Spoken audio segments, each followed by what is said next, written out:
Éveiller les consciences, stimuler l'envie d'agir pour un tourisme positif. Bonjour et bienvenue sur Expérientiel. Je suis François Huette, passionné par un tourisme guidé par le sens. Les différentes crises écologiques, spirituelles et économiques nous poussent à sortir de nos schémas traditionnels. Elles nous invitent à questionner l'impact de nos activités sur la santé de la planète et de l'humanité. Ce podcast est la rencontre avec des acteurs engagés. À travers leurs histoires, nous allons découvrir des femmes et des hommes visionnaires. Ce sont des passeurs d'expérience et de savoir qui sèment des graines de réflexion et d'action pour co-construire un tourisme positif, porteur de sens, inclusif et non culpabilisant. Pour ne rien manquer à notre actualité, suivez-nous sur Facebook, Instagram et LinkedIn et n'hésitez pas à nous soutenir en mettant de belles étoiles et en partageant autour de vous. J'ai accepté d'être marraine parce que pour moi, la forme de tourisme équitable et solidaire devrait être la forme de voyage dans la norme, celle qui devrait être la plus large possible, puisque c'est celle qui respecte le plus la rencontre et les peuples et les cultures, puisque c'est à échelle humaine. C'est vraiment des rencontres simples qui sont beaucoup plus profondes que le tourisme de masse et qui sont vraiment dans cette réciprocité. Parce que le voyage, c'est d'abord aussi un échange. Et ce n'est pas juste une transaction commerciale, bien sûr, même s'il y a une rémunération, mais au moins dans le tourisme équitable, on sait où ça va, pour qui ça va, et ça soutient des projets locaux pour soutenir les communautés et des projets que eux veulent développer sur place. Allez, sans attendre, je vous invite à vous installer confortablement dans un lieu calme, pourquoi pas au contact de la nature, pour prendre le temps de découvrir des acteurs du tourisme positif. Bonne écoute!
Bonjour, je m'appelle Sabah Rahmani, je suis journaliste et anthropologue. Je travaille depuis plus de 25 ans avec des communautés autochtones dans le monde.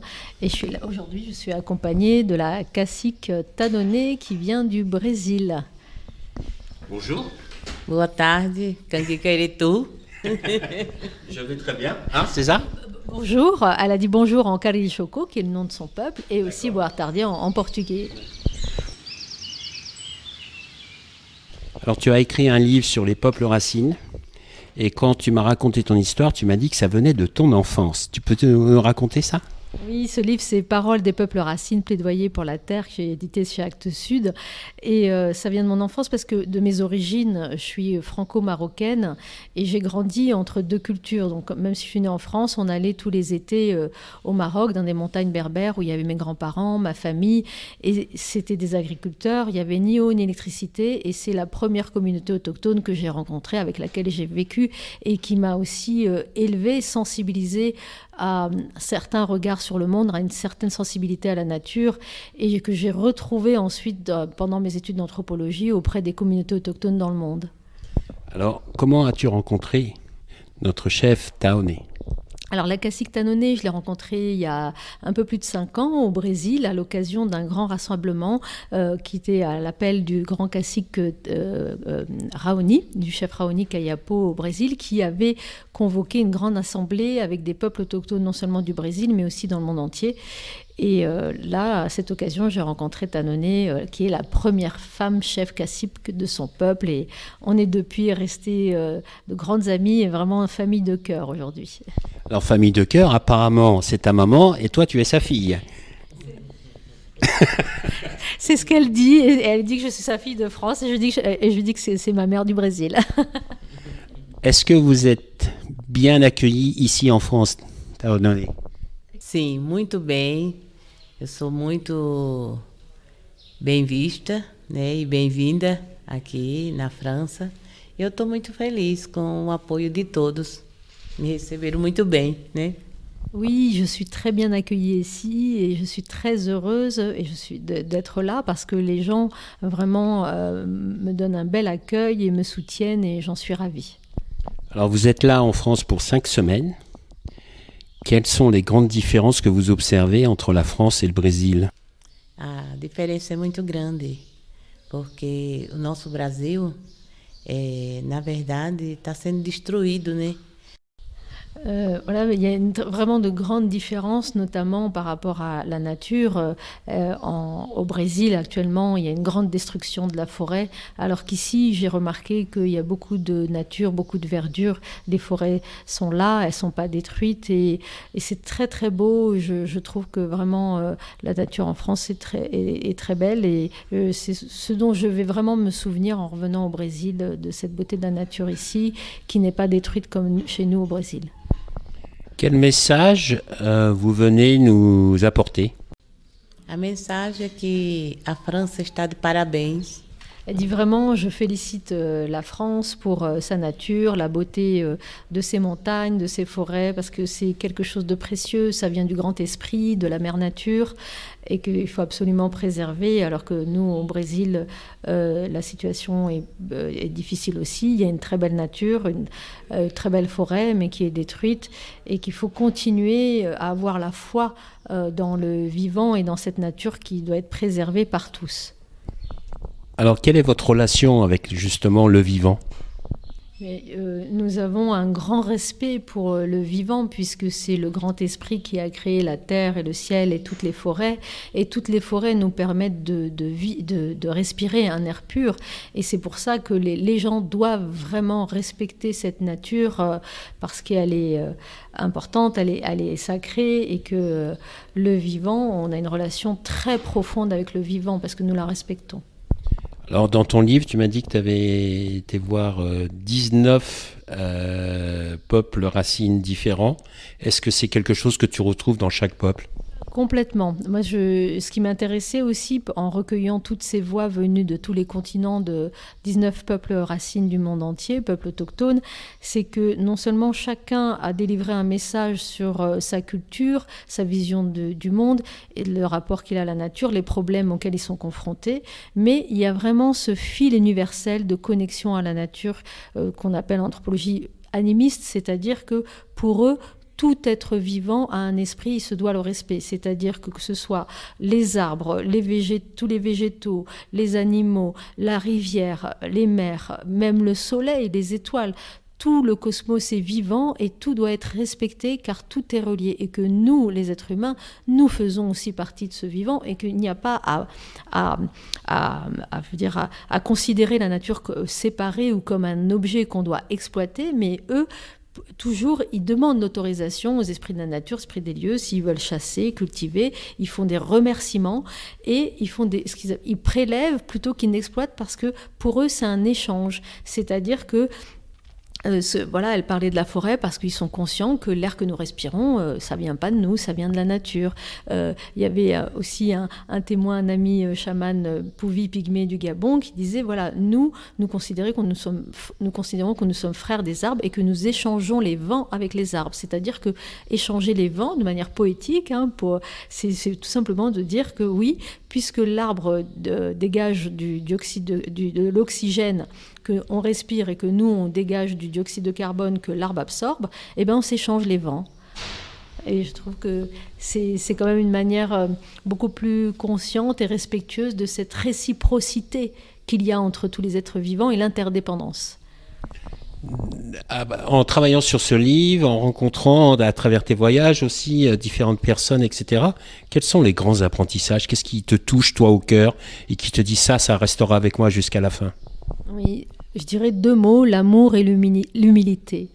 L'amour parce que je trouve que au-delà de toutes les histoires terribles de l'histoire coloniale qu'ils ont vécues, des destructions et qui vivent encore, des discriminations, des exploitations de leurs ressources sur leur territoire, il n'y a pas de rancœur. Il peut y avoir des fois une colère de dire non, stop, mais il n'y a pas il y a une volonté de tendre la main et de dire attention, cette maison terre, elle est tous la nôtre, nous sommes différents peuples, mais tous frères, tous unis dans ce vivant, et on doit prendre soin de cette terre tous. Donc c'est cet amour de l'autre quelque part, même au-delà des difficultés, du mal qu'on leur a fait, ils sont dans cette réciprocité, encore une fois, et cette humilité de dire nous ne sommes pas au-dessus des autres ni en dessous, nous ne sommes pas au-dessus de la nature puisque nous en faisons partie, cette humilité de dire que nous sommes qu'une partie de cet ensemble, que tout est un, que nous sommes tous reliés.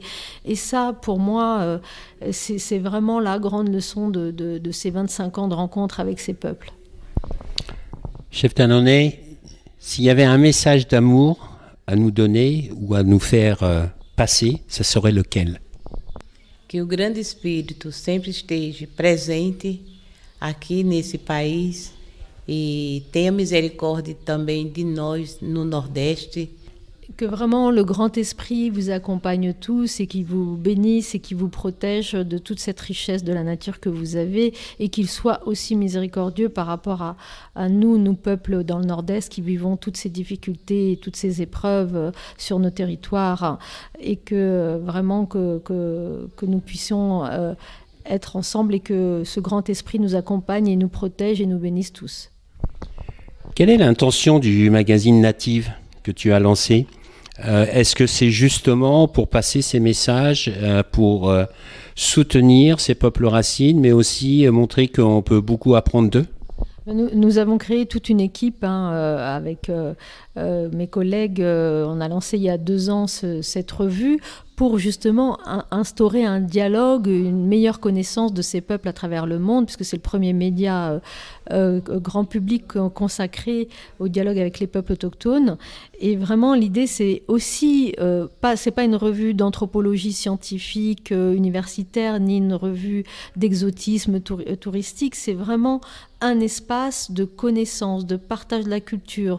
Et on soutient aussi des parrains et des marraines qui viennent de différents continents, différents peuples, qui soutiennent cette revue, et des parrains aussi d'ici pour justement recréer ce pont, parce que nous aussi, nous avons à réveiller nos propres racines de respect de la nature, de respect des cultures, et non plus de servir un système de consommation qui voit la nature comme un objet à consommer, à surconsommer, à exploiter, mais au contraire de réinstaurer cette unité dans la diversité.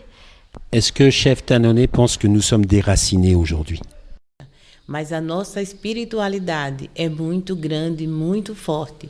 Alors nous pensons que le grand esprit nous accompagne aussi dans notre spiritualité, et nous espérons que tous les peuples puissent être connectés à cette spiritualité, parce que c'est elle qui apporte le respect, la lumière, pour être vraiment en connexion forte. Merci beaucoup. Merci beaucoup, Chef Tanone. Obrigado.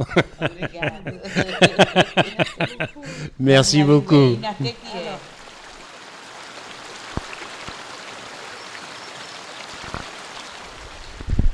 Bonjour Tani, tu peux nous dire qui tu es? Bonjour.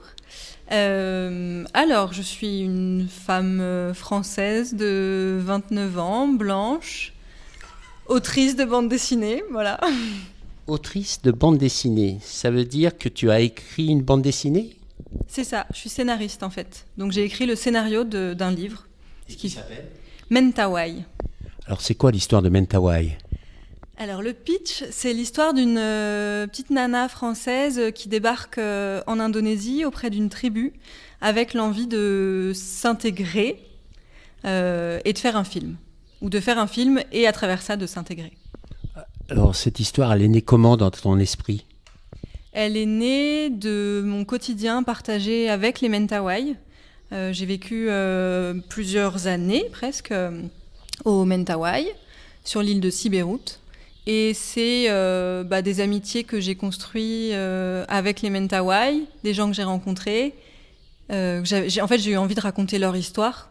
Non seulement leur histoire, mais leur manière d'être et leur intelligence. Et la bande dessinée traite notamment du rapport à l'image des Mentawai, du rapport à la caméra. Et donc j'ai eu envie de raconter surtout le jeu constant qu'ils avaient avec l'outil caméra. Parce qu'en fait, les Mentawai savent très bien comment on fait un film, savent très bien ce qu'une image va pouvoir raconter et en jouent énormément. Et qui sont les Mentawai ? Alors les Mentawai, en fait, c'est un peuple autochtone qui vit sur l'archipel des Mentawai, qui sont des petites îles à l'extrême ouest de l'Indonésie.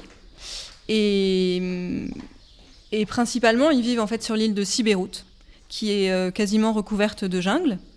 Donc moi, j'ai fréquenté des familles qui vivent encore en autonomie dans la jungle. Tu as vécu avec eux ? Quels ont été les grands apprentissages pour toi ?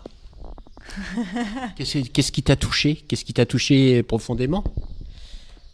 Certainement la manière de vivre ensemble et la manière de vivre avec la nature. Ça, je pense que c'est ce qui m'a attirée déjà à la base. C'était de vivre dans la forêt, de la forêt.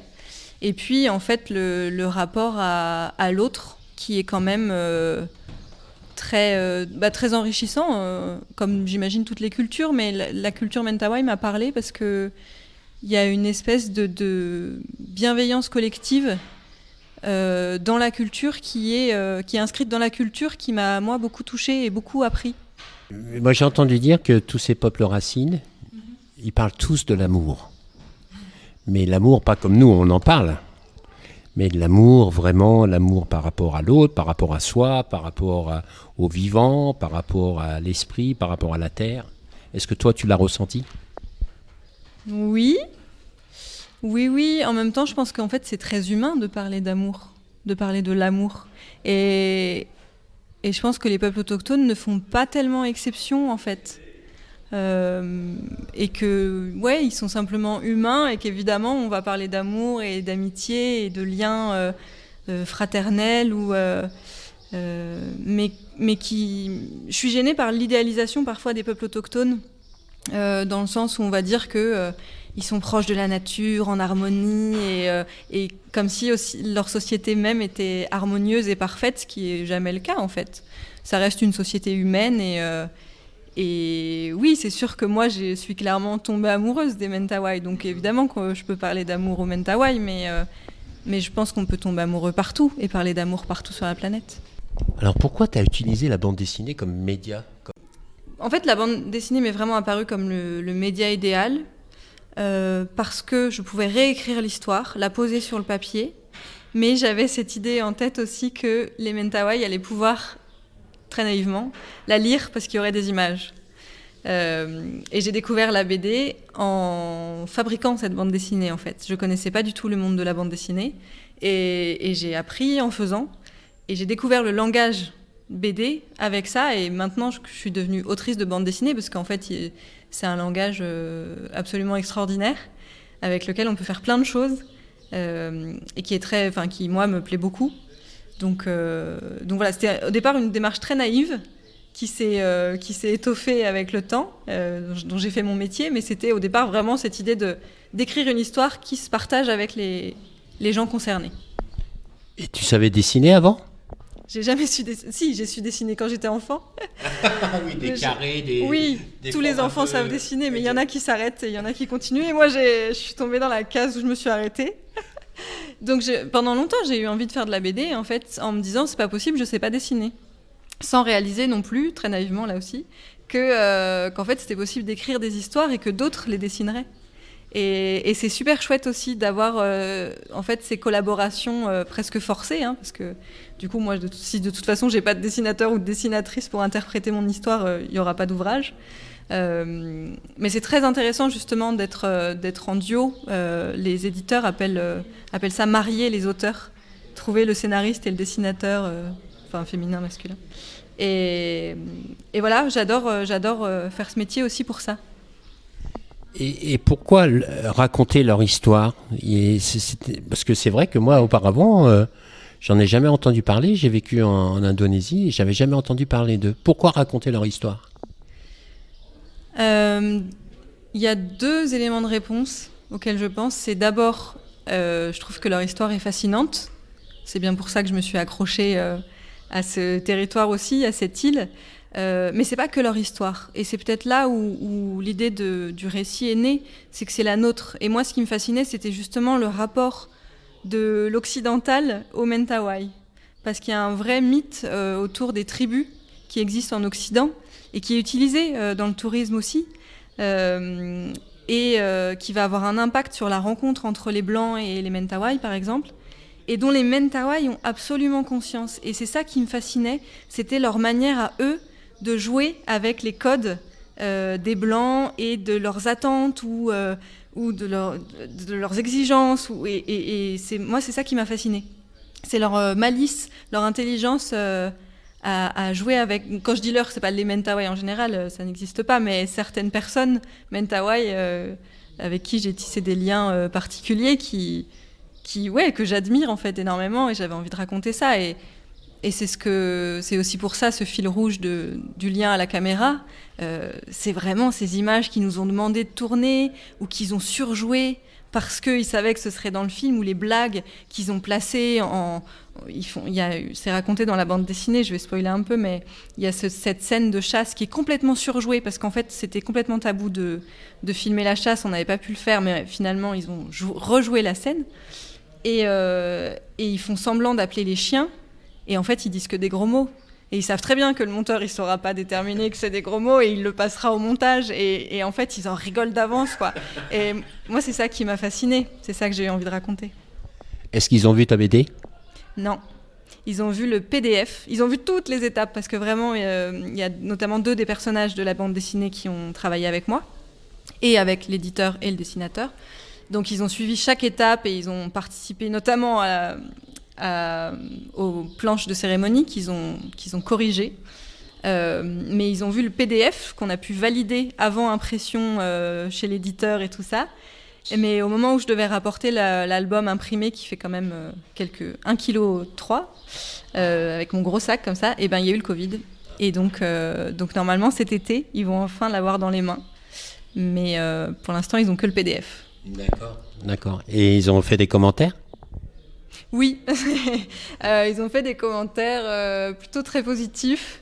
Bon, après, ils sont toujours dans la bienveillance et des fois, c'est de la politesse aussi, mais ils ont été extrêmement rigoureux sur l'aspect ethnographique des cérémonies.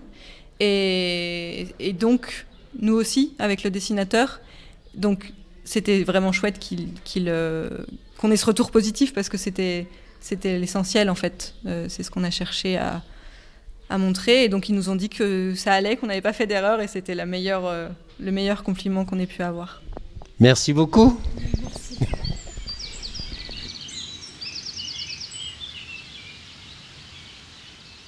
Bonjour, donc je m'appelle Jean-Marie Perrier, je suis un paysan en retraite mais toujours en activité dans le Massif central, en Limousin, c'est-à-dire près de Guéret pour ceux qui connaîtraient.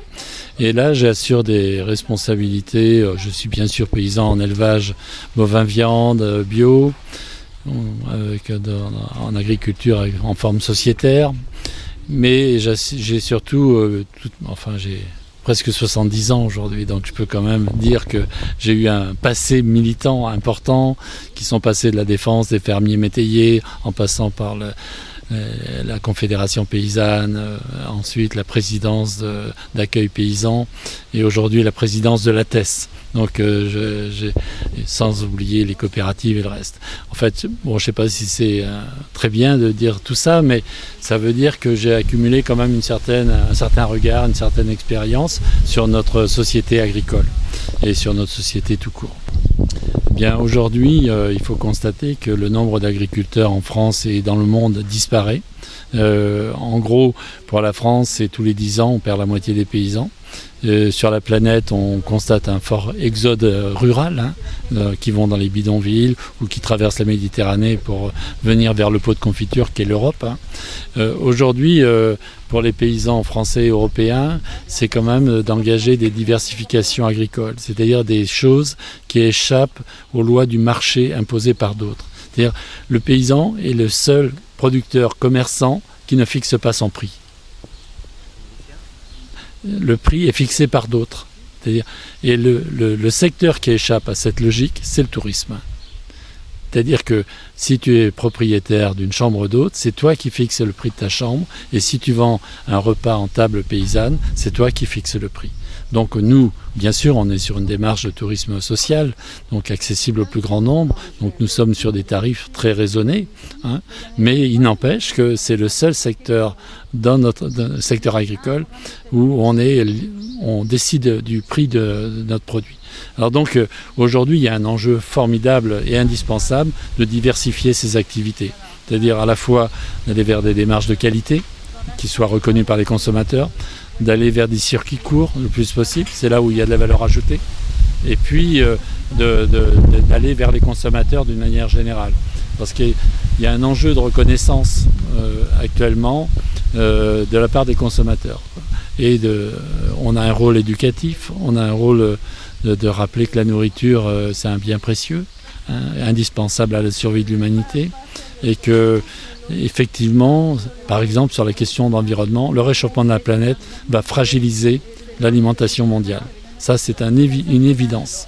Donc aujourd'hui, il est temps de reprendre conscience qu'il faut conserver une bonne fertilité des sols, donc arrêter de les matraquer avec des produits chimiques, arrêter de les surintensifier, produire de l'humus, parce que c'est ça la question, c'est produire de l'humus pour produire des plantes. Tout à l'heure, dans la conférence, je disais que notre rôle en tant qu'association, comme celle de Paysans du Monde, c'est de redonner de la dignité aux paysans, c'est-à-dire de leur redonner confiance. Le paysan est naturellement accueillant. Ça, c'est sa nature. C'est-à-dire qu'il est issu d'un milieu pauvre, généralement, et il sait qu'entre pauvres, il faut s'aider. Et plus on est riche, plus on est égoïste. Mais ce sont les pauvres qui partagent. C'est toujours pareil. Donc, par nature, le paysan est accueillant. Il est donc hospitalier. Et d'ailleurs, quand tu dis hospitalier, en russe, on ne trouve pas le mot paysan. On avait remplacé le mot paysan par hospitalité. Non, la vraie richesse à travers dans le secteur du tourisme, c'est quand même les rencontres humaines. C'est ça le plus important, c'est de découvrir l'autre et de passer un temps, parce que c'est pas à sens unique.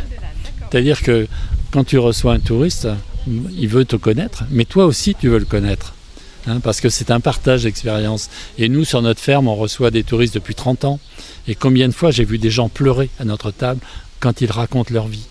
C'est terrible, hein ? Et ils se confient à nous. Pourquoi est-ce qu'ils se confient à nous ? C'est quand même assez extraordinaire, quoi, que des gens en arrivent à... Mais c'est une forme de thérapie. Et je pense que le tourisme solidaire, social, c'est une thérapie pour nos compatriotes. Voilà, c'est la fin de notre voyage du jour. J'espère que vous avez vraiment passé un agréable moment en notre compagnie et que nous avons pu semer des graines d'inspiration et d'action. Surtout n'oubliez pas, le tourisme de demain, c'est maintenant qu'on le construit et ensemble. C'est un tourisme qui est guidé par le sens, l'expérience et en lien avec nos territoires pour assurer la pérennité de nos métiers et de nos activités. C'est essentiel. Si vous avez vraiment aimé ce podcast, favorisez sa diffusion en lui donnant 5 belles étoiles sur Apple ou la plateforme podcast préférée que vous utilisez. Et puis surtout, et ça c'est le plus important, n'hésitez pas à partager dans votre réseau et s'aimer la connaissance, et s'aimer le partage d'expériences. C'est essentiel pour chacun d'entre nous d'avoir accès à cette information. Et puis, si vous voulez continuer l'aventure avec nous, le voyage avec nous, eh bien, je vous invite à vous abonner pour suivre tous les épisodes gratuitement et être informé dès qu'ils sont publiés. Voilà. Je vous remercie et à très bientôt. Au revoir.